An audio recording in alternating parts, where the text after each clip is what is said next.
Light of India में आपका स्वागत है।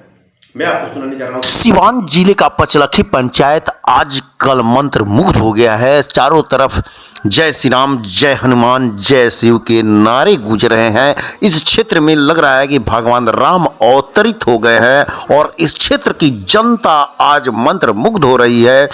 शाम को प्रवचन के द्वारा सुंदर सुगठित सुमधुर होकर ये प्रवचन सुन रहे हैं। आपको बता दें कि राम जानकी मंदिर का यह परिसर काफ़ी भव्य बन गया है। जो आज यज्ञशाला का तीसरा दिन है और इस यज्ञशाला में आप देख रहे हैं कि बहुत अपार भीड़ लग रही है। तरह तरह के प्रवचनकर्ताओं के द्वारा अच्छी से अच्छी वाणी और विचार सुनकर ये लोग अपने को आत्मसात कर रहे हैं, आत्मग्रहण कर रहे हैं। और आप देख सकते हैं यह मंदिर परिसर के बाहर का यज्ञशाला का दृश्य और जो कि काफ़ी रोचक लग रहा है, सुंदर लग रहा है। आज भगवामय इस क्षेत्र में आप देख सकते हैं कि तरह तरह के ब्रेक डांस वाले झूले और इन पर थिरकत और बैठ के आनंदित होते हुए ये बालक बालिकाएं, वृद्ध जवान सभी इस पर बैठकर आनंदित हो रहे हैं। तो हर तरीके से कहीं पर कुल्फ़ी, कहीं बर्गर, पिज़्ज़ा और पकौड़े, तरह तरह के दुकानदारों से सुसज्जित यह क्षेत्र बहुत ही अच्छा और रमणीक लग रहा है। मीना बाज़ार और कई प्रकार के झूले यहाँ पर आकर लोगों का मनोरंजन कर रहे हैं और मनोरम दृश्य से यह पूरा क्षेत्र पट गया है। आपको बता दें कि पूरे सिवान में सबसे अधिक भू संपदा वाला यह पचलखी राम जानकी मंदिर, जो कि अयोध्या राम जानकी ट्रस्ट से जुड़ा हुआ है। और इस ट्रस्ट के महंत जो हैं वह हैं राजेश दास जी और इस क्षेत्र के इस जाने माने शिक्षक और वकील श्री राजेश श्रीवास्तव जी और यहाँ के जनता के नेतृत्व में पूरे यह कार्यक्रम को संपादित किया जा रहा है। वहीं पर जयप्रकाश सिंह जी का भी बहुत सुंदर एक गार्जियन स्वरूप योगदान है। तो मुकुल पटेल और बहादुर शाह जैसे लोग इसमें अच्छे से अच्छे अपना योगदान कर रहे हैं, कार्य कर रहे हैं। तो पचलखी पंचायत की जो भी जनप्रतिनिधि हैं इस कार्य में लगे हुए हैं, जैसे प्रियंका देवी, जितेंद्र यादव और अशोक पटेल जैसे लोग प्रत्येक दिन आकर इधर लोगों को भंडारा से लेकर हर तरफ आकर्षित दिख रहे हैं। तो वहीं पर मुखिया पद की प्रत्याशी किशोर यादव जी ने भी बहुत सुंदर अपना योगदान दिया है और प्रत्येक दिन आकर ही यहाँ पर रहते हैं। वहीं पर कमलेश कुमार भी जो जनप्रतिनिधि हैं वे भी आकर अपना प्रत्येक दिन आकर लोगों का देख रेख करना और सुंदर ढंग से सभी जनप्रतिनिधियों ने यहाँ पर अपना योगदान भूतपूर्व दिया है और इस क्षेत्र की खुशहाली के लिए ये जनमानस से कामना करते हैं।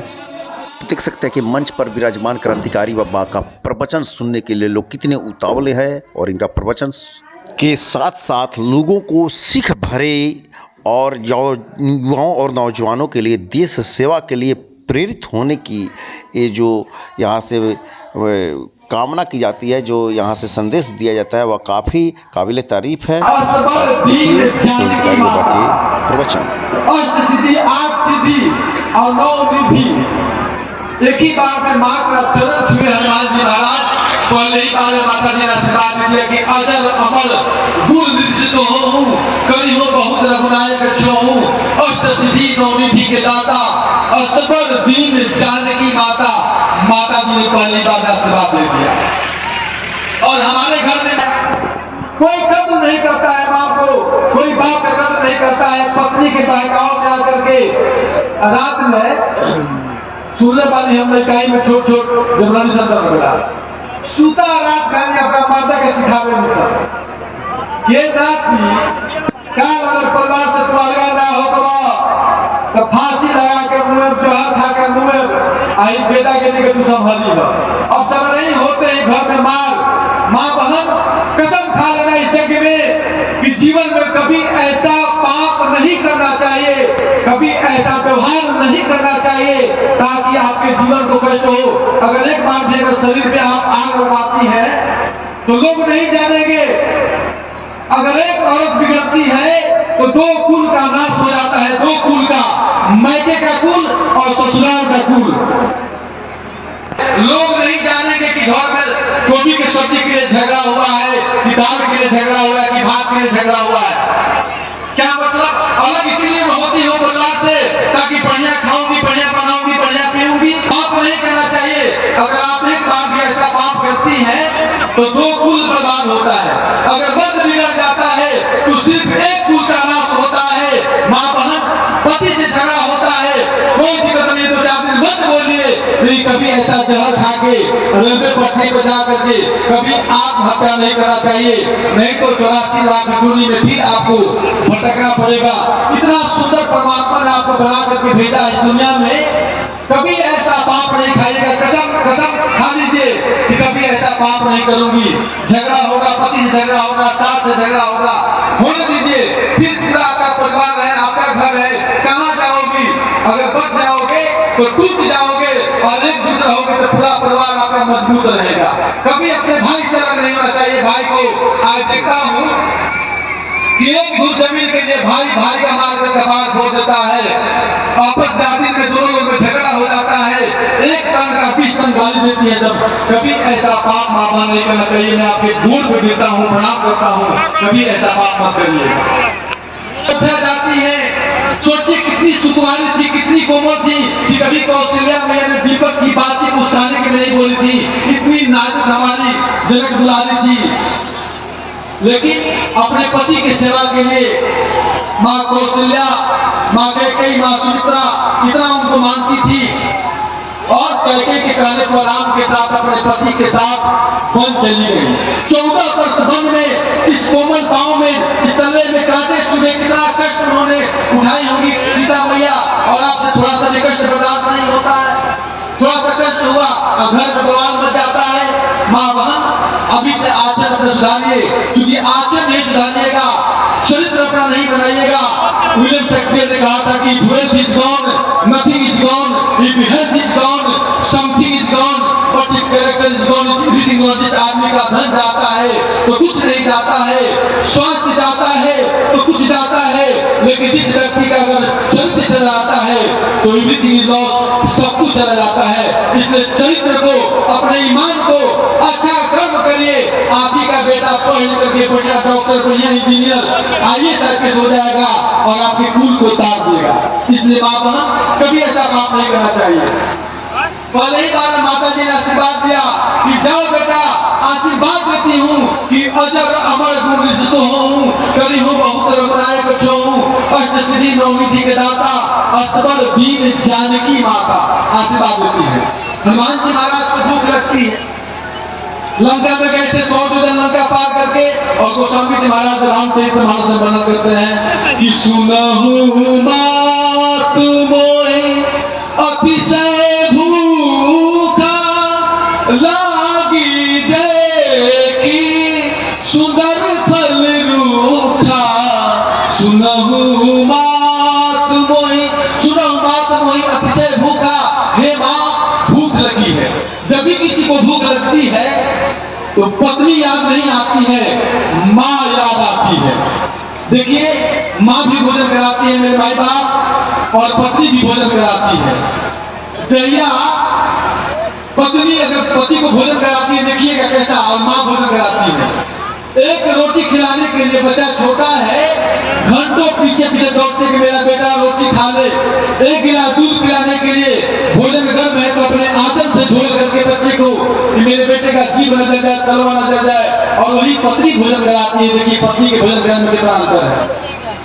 भाई बाप, जहिया पत्नी लोग खूब सुंदर लड़का साड़ी, बढ़िया श्रृंगार करके 16 श्रृंगार करके पेट दाल भात बना के खूब बढ़िया लहसुन लगा के चटनी पीस के 2-4 गोली के आलू के पतई के पकौड़ी 2-4 प्याज के पकौड़ी का बात हो के आवे ला पका अब जानत नहीं की जग होता था पचौकी में लहसुन प्याज ना एक महीना से बंद रहला छठ रुकर निया चैती छठ मुंह फीका हो गइल बा सोचने से रोरो के तनी से झूरी खइले भर दे मिला पकौड़ी खा ली पति आता है बाहर से हाथ मुंह धो करके जैसे ही खाने बैठता है पत्नी बगल में बैठ करके पंखा झोलती है बगल में बैठ करके अबूली की बहुत बढ़िया साड़ी आज श्रृंगार भइल वाला पकौड़ी दूर के एगो प्याज के पकौड़ी जैसे बाबू मुंह में डाला गणपति देव जी तो सुन तनी अब का अब माई के फोन आई रहला छोटकी बहिनिया के बियाह पड़ल बा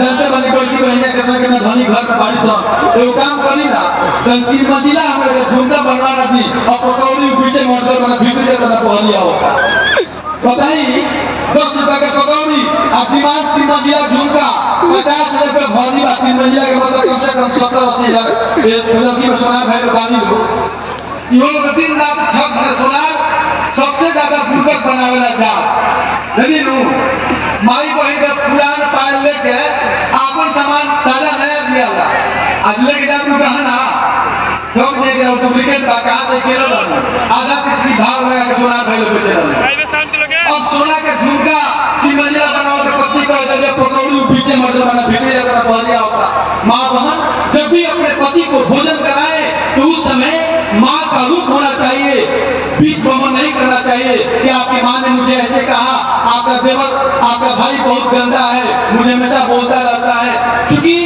जिस दिन आप नारी बनी उसी दिन जीवन को आपने कष्ट में डाल दिया क्योंकि 84 लाख जोनी में अंतिम जोनी है गाय का गाय मरती है तो औरत का जन्म होता है और बैल मरता है तो पुरुष का जन्म होता है इसलिए माँ बहन जब भी पति को भोजन कराए उस समय बैठ करके माँ का जब सोने का समय हो जाए जब अपने शयन कक्ष में अपने बेडरूम में तोशक तकिया पलंग पर जब बिस्तर लगा दे उस समय पति को अपने पति के रूप में देखें नहीं तो वही पति आपका भाई है दिन में काम करती है तो अपने पति को भाई के रूप में देखिए शाम के समय मर्द को भी ऐसा सोचना चाहिए कभी औरत के साथ गलत व्यवहार नहीं करना चाहिए आज मैं देखता हूँ हर गांव में घर पियकर हो गए वालों आप पी के आके सारा बेमानी मेहरानों को अरे देख देख में गर्मी मानू जाके गांव सजरा को फटदार सजरा जाकर किसान को दिया तो मिनट के अंदर मौके तरह मिल गया देखो धोबी के यहाँ कपड़ा धोआवे जाएंगे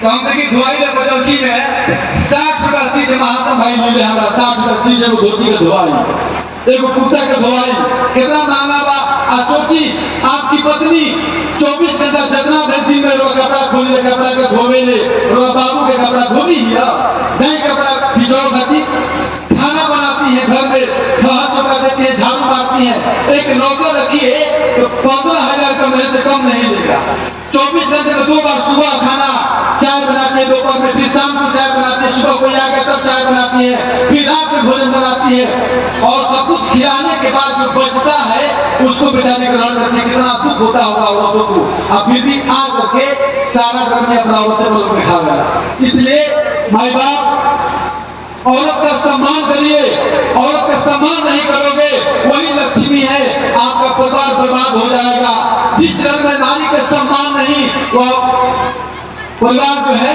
जो घर में बसते हैं लोग समझिए कि सब लोग भूत हैं और जो घर के वासी और जो घर आपका है वो समझिए कि मरगट है नारी का सम्मान होना चाहिए क्योंकि इसी नारी से सारा जीवन का कल्याण होने वाला है आइए वहीं पर बाल कलाकार आयुष बाबू और साजबाज के द्वारा धनजी यादव ने यहाँ पर लोगों में क्षमा बांधा और मंत्रमुग्ध कर दिया।